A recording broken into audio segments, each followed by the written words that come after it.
Welcome back once again, all of my low carb friends, and for those of you who are here for the first time, welcome. Today I have another very easy keto dessert recipe for you. A couple days ago, my husband and I celebrated our wedding anniversary. We've been married for 18 years, believe it or not. And so in honor of our anniversary and Valentine's Day coming up, I wanted to make an extra special dessert. And since I am a white chocolate fan and my husband loves berries and just about anything, but especially his dessert, I figured I'd combine the two and do a white chocolate strawberry blondie. And if you want a printable version of this recipe, you can check out my website at janet'sdeliciouslowcarbkitchen.com. You can find a printable version of this recipe and other goodies there for you. And if you're new to the channel and you want to see lots of easy, delicious, low-carb keto recipes, make sure you click that subscribe button and click the notification bell that's right next to the subscribe button. That way you can be notified every time I put out new videos. And if you are a music lover, make sure you check out the link in the description to my other YouTube channel, Inspirational Songs with Janet. I've posted another song there, so make sure you check that out and subscribe to that channel also. And if you would like to help support this channel, make sure you scroll down in the description of the video. You'll see some affiliate links. Anytime you purchase anything using those affiliate links, a small portion of your purchase will go to me and help support the channel. So while you do all that, let's get cooking.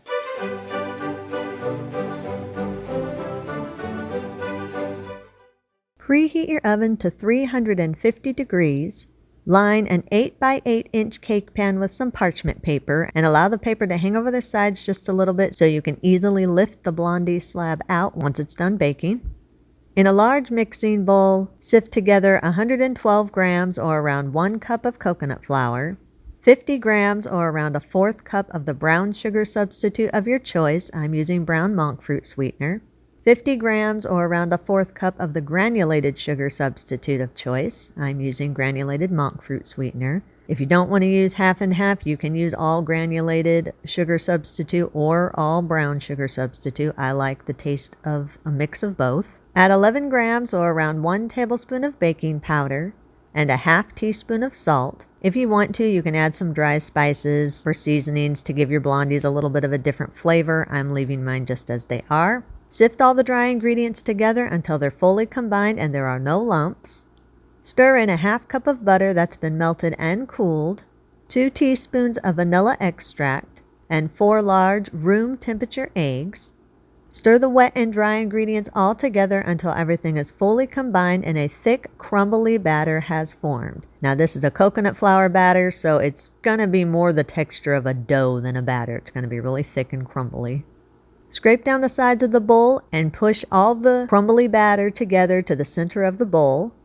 Gradually fold in 85 grams or around a 1/2 cup of keto white chocolate chips. I'm using Lily's white chocolate chips. You can adjust this more or less according to your personal preference. Fold them in until they're evenly distributed throughout the batter.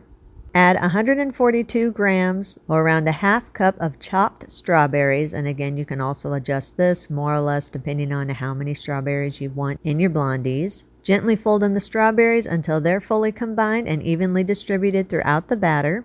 Scoop the batter into your prepared cake pan. Use your hands and press the batter evenly and firmly throughout the pan. Make sure you push it nice and firm. You want to try to eliminate as many cracks as you can. Place the blondies in your preheated oven. Bake at 350 degrees for 25 to 30 minutes or until the blondies are golden and a tester comes out clean. Once the blondies are done baking, remove them from the oven. Allow them to cool in the pan for at least 30 minutes so they can firm up.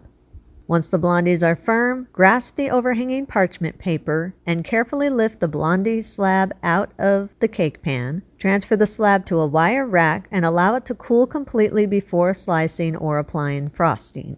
Now, if you don't want any frosting on your blondies, you can leave these just as they are and just allow them to cool and slice them and eat them. But for me, I like frosting on mine. So for the white chocolate frosting, melt 8 ounces of keto white chocolate chips. Normally I use Lily's, but in this case I like to use Chalk Zero white chocolate chips because I think they melt better than Lily's.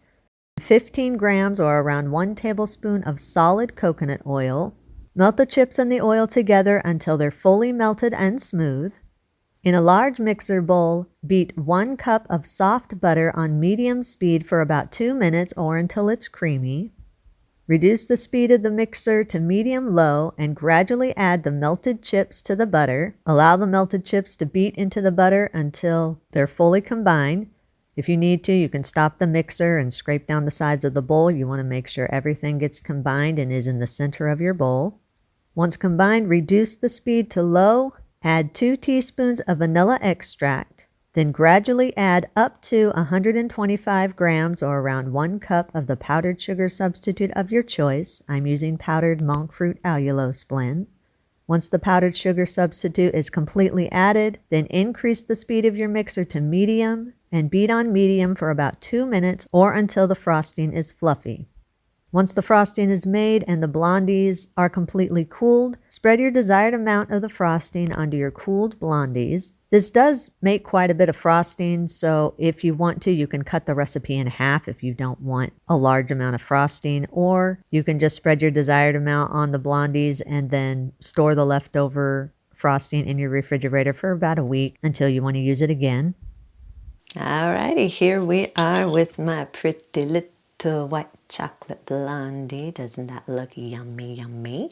Now I put a little bit of chopped berries on top. You don't have to, you can leave it the way it is, but we like berries in our house, so yeah.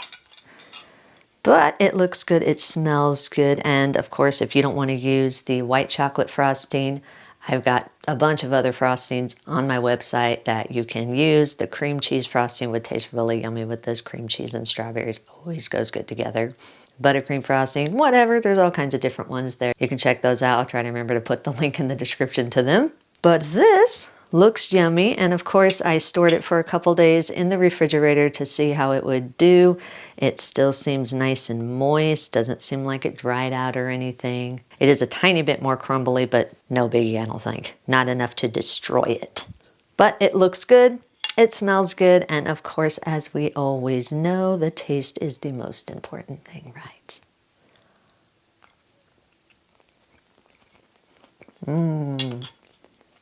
Yummy.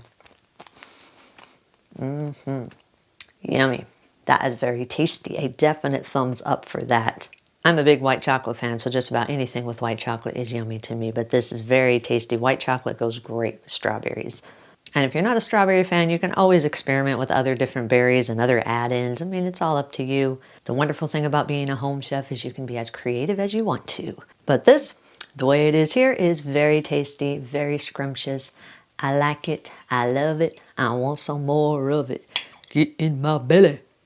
You can eat these immediately. If you do have any leftovers, store them in an airtight container in your refrigerator for up to 1 week or in an airtight container in your freezer for up to 1 month. Eat and enjoy. And that's our recipe of the day. I hope you enjoyed it. If you did and you want to see more recipes like this, make sure you click that thumbs up like button, click that subscribe button, leave me a comment if you want to. Let me know if there's any recipes that you'd like to learn how to make, and I'll do what I can to get those out there for you. And as always, keep cooking.